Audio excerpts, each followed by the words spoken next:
Good afternoon, I'm Landon with Merman & Press. Today we're going to talk about my redneck PVC target system. This is kind of what it looks like when it's set up.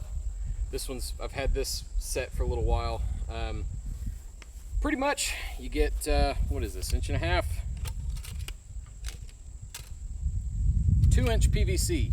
You get 2-inch PVC and a bunch of T-joints like these, and you hack them up and make something that can stand on its own. I've got some pros and cons for this, and I've got some things, if you were going to do this yourself, that you might want to avoid. So I cut mine 16 inches. So if you got 16-inch pieces and 2 of these, it'll fit one of the IDPA targets. So what you do is you buy your target backer or whatever first, cut these to that size, and make sure you measure from this hole to this hole. Okay. The next thing, I used furring strips. If I could do this again, I would do the cheap fence posts from Lowe's and plane them out on cut them out on a table saw. Maybe, what is that, 1 inch, 1.5 inches, but these are furring strips. You get them in packs of 6 from Lowe's or Home Depot or whatever, and then you just shove them down in the hole. I usually cut mine down. These are still tall for other reasons, but I usually cut them to about my shoulder or a little higher, and that way you ain't gonna at least shoot these. If you're good at shooting, you're not gonna shoot them to shit. One con about this is when you do have somebody that is not as skilled and shoots your PVC, there's the entry hole, there's the exit hole. It blows them straight to hell, these T intersections. The PVC too, it'll take a scoop out. I cut holes in it so that if it's the one on the ground, you can put a stake in it. I did this to every piece. It took so long. If I could do this again, I would do this to every 4th piece, 5th piece. All of them do not need holes. And I put 2 of them in so you can anchor it per. But as you can see, so one target is 1, 2, 3, 4, 5, 6, 7 of these, and 1, 2, 3, 4 T sections. Okay. If you buy these in 8-foot sections, you'll get 7 out of them. So you buy 2 of those. 2 8-foot sections will get you 2 targets. When I build them in sections of 4. My dad has a set of 4, and I have a set of 4. The cool thing about this being modular is you can do a couple things with it. One kind of deal is you can make walls, you can make doors, and I actually have my door section right here, and I'm going to set it up real quick, and we'll look at it, and we'll discuss that a little further.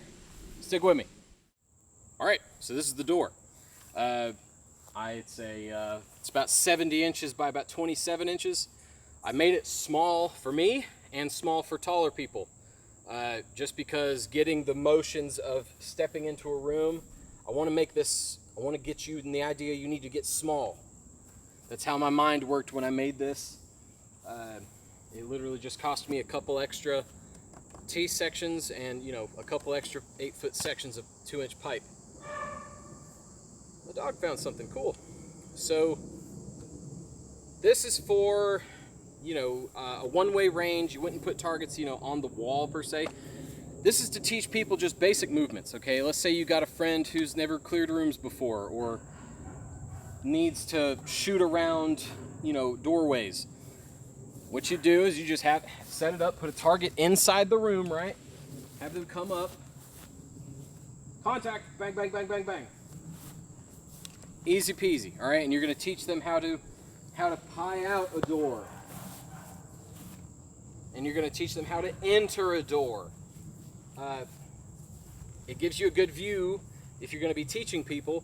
It also gives you a good view for safety. All right, we keep our range safety on when we're using this. Just because we put a door here doesn't mean there's a door here. I keep walking in and out of it just because it's a door.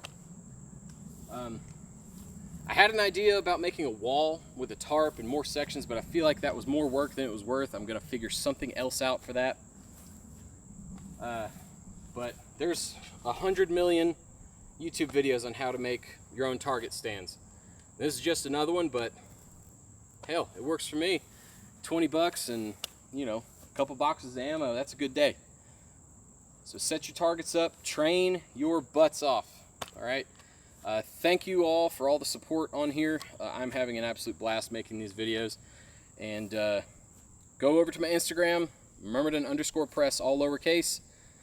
There I'm doing my open air notes, and we're doing dry fire and doing it Richard Simmons style. I announce videos on there, and it's a great place for general conversation. And go to the follow tab on there, and that's where I get a lot of my gear and, you know, gear I want to try and stuff. Just go in there and look at it and see, tell me what you think. But until I see you next time, stay safe, hug your families. Dog, where are you? Oh, son, I hope that small animal is still alive.